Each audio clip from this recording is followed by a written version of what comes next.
In this short video, I just want to make a couple of observations. This is a dash that the customer tried to repair, and we had to take some silicone off of there. It's all beat up. This is the GM dash that we're all familiar with from '07 on. And I've taken the panel closest to the windshield. I've taken it loose, but let me review how I did that. First of all, that panel is held down on the end by the A-pillar. So we can take the A-pillar out. In this case, just one screw that requires a 7mm socket takes the A panel out, and then we disconnect the speaker. On the other side, it's just the same thing, except there's two screws that hold the handle, and those are 10mm sockets. Take those out, unplug the speaker, and the A pillar's out. At that point, we can raise this forward panel. As you notice that there are tabs, and then there are sockets for the tabs to go into, and that's the way all along here. Now if we have tabs and sockets are good, that's fine, the pieces will mate, but notice here there's no tab, and look at the socket, it's broken. And so as I move up here a little closer, you can see that there's a bridge here for this dash, from the dash proper all the way to the glass.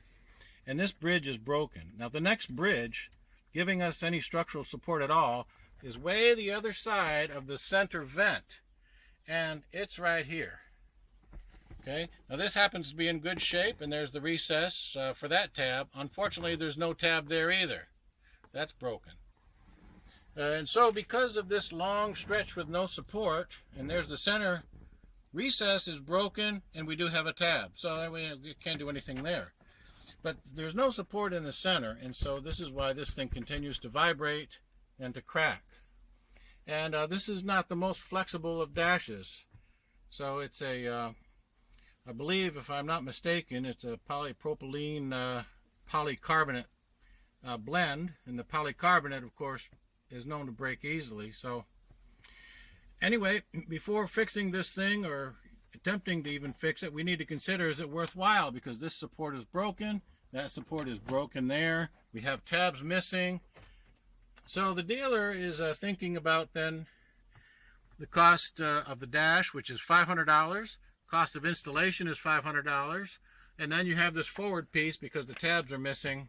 We've got to do something there with that piece. I don't know how much that piece cost. So this would not be a repairable scenario, in my opinion.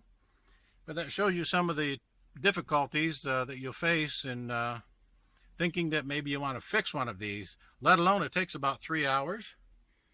And the usual approach is to melt into the plastic here, the stainless mesh, to give this some support, and then repair over top of the mesh.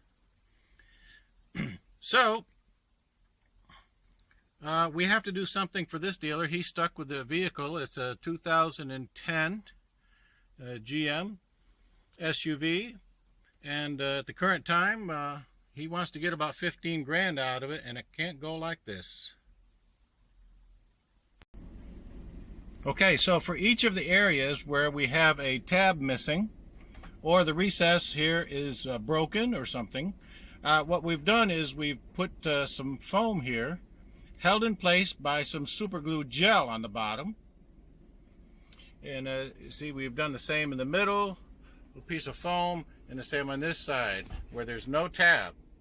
So the idea here, and let me remove the support. The idea is that when we put the panel down in place and snap this in, what we'll have done is put some Bond CA saturating this foam, and then we're going to squeeze this piece down onto the foam and mate these two pieces and hold that down. Of course, we know that the Bond CA and the foam are highly reactive, so it'll get very hot, and the idea is to hold this down while it cures in place. That way the CA will bond both of these. This foam will become rock hard, by the way, at that point. And so that'll hold, hopefully that'll hold everything in place. As you can see, we haven't finished the dash yet, but we're halfway through our repairing now. So then the idea is to do that to these other two also. And we're going to see if that's going to hold our dash in place.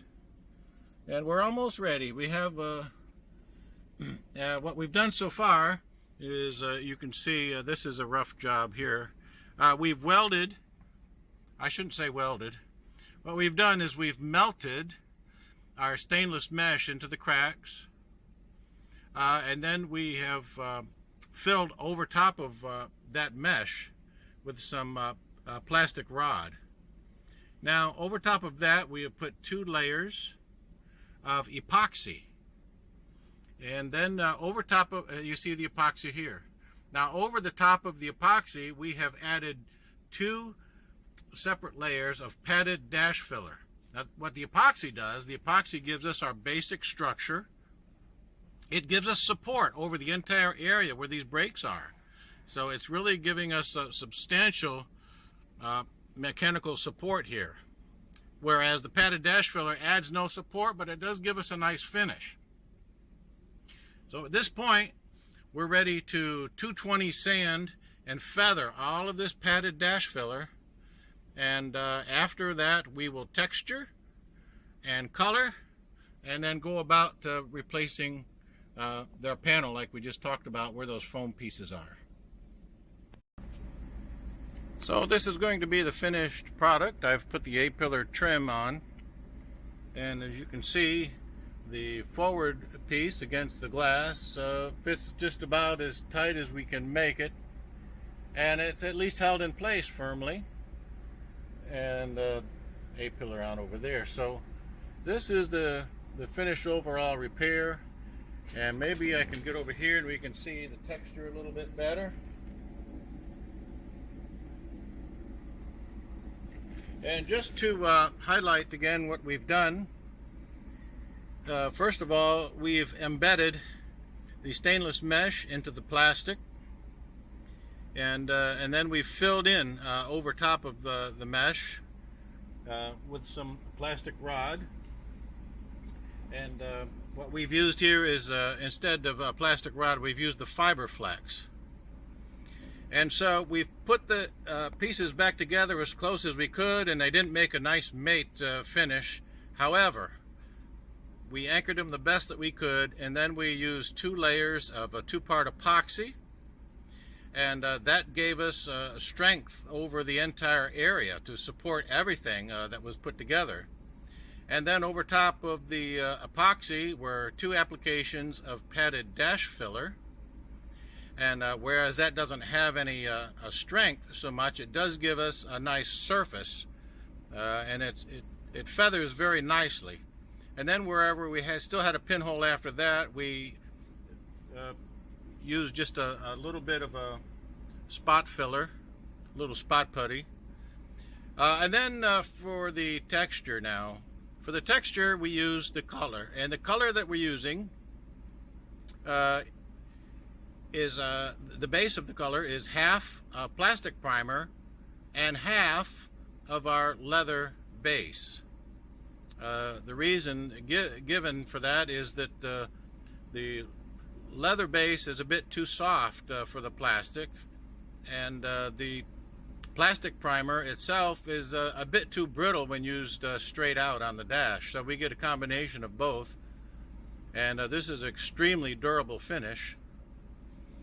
And the texture is put on with the gun at low pressure, and I used 2 very heavy texture coats, and then 2 medium coats, and by jacking the pressure up just a little bit, and then sand that down with 220, and then I go a couple of lighter texture steps to blend, and I hit over top of that with 400 grit.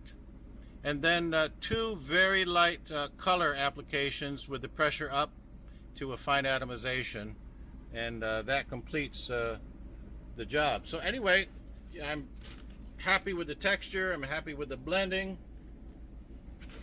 By the way, I did a repair the other day where the lady said she wasn't exactly happy with the texture. It didn't look exactly like it did before. I said, well, it's a random texture. What's that mean? I said, well, it was put on originally as a random texture, so when I put on a random texture, it's not going to be exactly like before, it's going to be random. And she says, what's random? Intelligence? Anyway, that's the end of this job. Thanks for joining. And remember, never use your very last paper towel. You may need it.